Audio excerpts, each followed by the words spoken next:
Assalamualaikum warahmatullahi wabarakatuh. Perkenalkan, nama saya Tasya Abdul Rashid, nomor urut 34 dari kelas 10 Cacar Dewantara. Di video kali ini saya akan menjelaskan tentang pergaulan sehat. Nah, pergaulan. Apa itu pergaulan? Pergaulan berasal dari kata gaul yang diartikan dalam Kamus Besar Bahasa Indonesia sebagai hidup berteman atau bersahabat. Pergaulan merupakan proses interaksi yang dilakukan oleh individu dengan individu lain atau dapat juga antara individu dengan kelompok. Dan yang kedua itu sehat. Apa sih itu sehat? Sehat dalam Kamus Besar Bahasa Indonesia diartikan sebagai baik seluruh badan atau bagian-bagiannya, bebas dari sakit.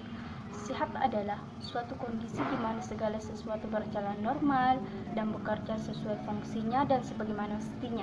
Sehat menurut WHO terdiri dari suatu kesatuan penting 4 komponen dasar yang membentuk positive healthy, yaitu yang pertama sehat jasmani, 2 sehat mental, 3 sehat spiritual, 4 kesejahteraan sosial. Nah, remaja dalam Kamus Bahasa Indonesia diartikan sebagai mulai dewasa. Remaja berasal dari kata adolescence yang berarti tumbuh atau tumbuh menjadi dewasa. Istilah adolescence mempunyai arti yang lebih luas lagi yang mencakup kematangan mental, emosional, sosial, dan fisik. Seperti yang dikemukakan oleh Sri Rumini dan Siti Sundari. Masa remaja adalah peralihan dari masa anak ke masa dewasa yang mengalami perkembangan semua aspek atau fungsi untuk memasuki masa dewasa. Masa remaja berlangsung antara umur 12 tahun sampai dengan 21 tahun bagi wanita dan 13 tahun sampai dengan 22 tahun bagi pria. Nah, pergaulan sehat pada remaja. Pergaulan sehat dapat juga diartikan sebagai proses interaksi yang dilakukan oleh individu dengan individu atau individu dengan kelompoknya dengan normal baik tubuh maupun kehidupan sosialnya. Nah, beberapa cara remaja bergaul secara sehat. Yang pertama itu adanya kesadaran beragama bagi remaja. Bagi anak remaja sangat diperlukan adanya pemahaman, pendalaman serta ketaatan terhadap ajaran agama. Dan yang kedua memiliki rasa setia kawan. Rasa setia kawan dibutuhkan agar dapat terjalin hubungan sosial remaja yang baik. Rasa setia kawan dalam hal-hal yang positif dan bukan sebaliknya. Dan yang ketiga, memilih teman. Maksud dari memilih teman adalah untuk mengantisipasi agar kita tidak terpengaruh dengan sifat yang tidak baik atau tidak sehat. Dan yang keempat, mengisi waktu dengan kegiatan yang positif. Manfaatkan waktu luang dengan hal yang positif, misalnya diarahkan untuk mengembangkan keterampilan atau penyaluran bakat olahraga, memperdalam kajian agama, menulis cerpen, menggambar atau lainnya. Dan yang kelima, laki-laki dan perempuan memiliki batasan-batasan tertentu. Remaja harus menjaga jarak dengan lawan jenisnya sesuai dengan norma agama dan norma sosial di Indonesia. Dan yang keenam, menstabilkan emosi. Kita harus mampu mengendalikan emosi diri kita. Jangan sampai emosi yang menguasai diri kita. Sikap-sikap dalam pergaulan remaja. Yang pertama, penampilan fisik.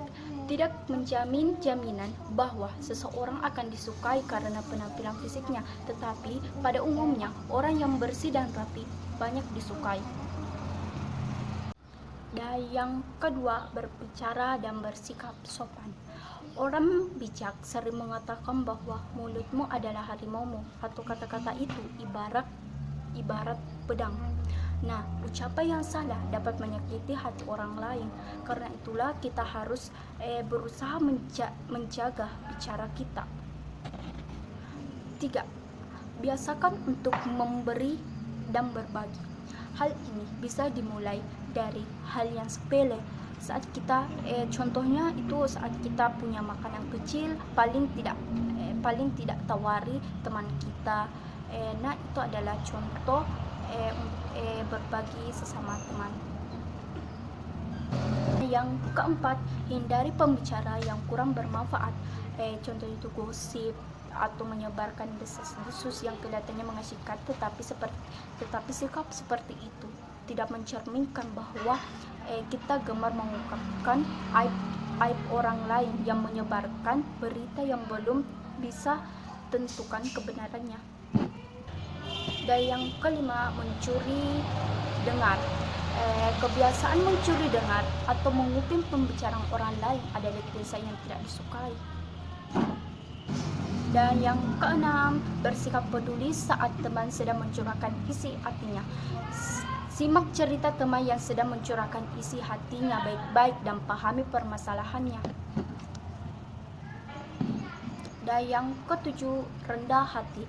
Biasakan rendah hati dan jangan terlalu membanggakan diri sendiri atau keluarga di setiap obrolan teman.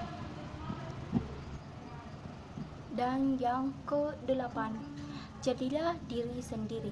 Tunjukkan siapa diri kita, bersikap tegas dan tidak mengorbankan diri untuk sekedar diakui. Lingkungan pergaulan merupakan benteng bagi kita juga dalam menyikapi pengaruh lingkungan pergaulan kita. Sekian dari saya, mohon maaf bila ada kesalahan atau salah ucap, karena tidak ada manusia yang sempurna. Kesempurnaan adalah milik Allah. Wassalamualaikum warahmatullahi wabarakatuh.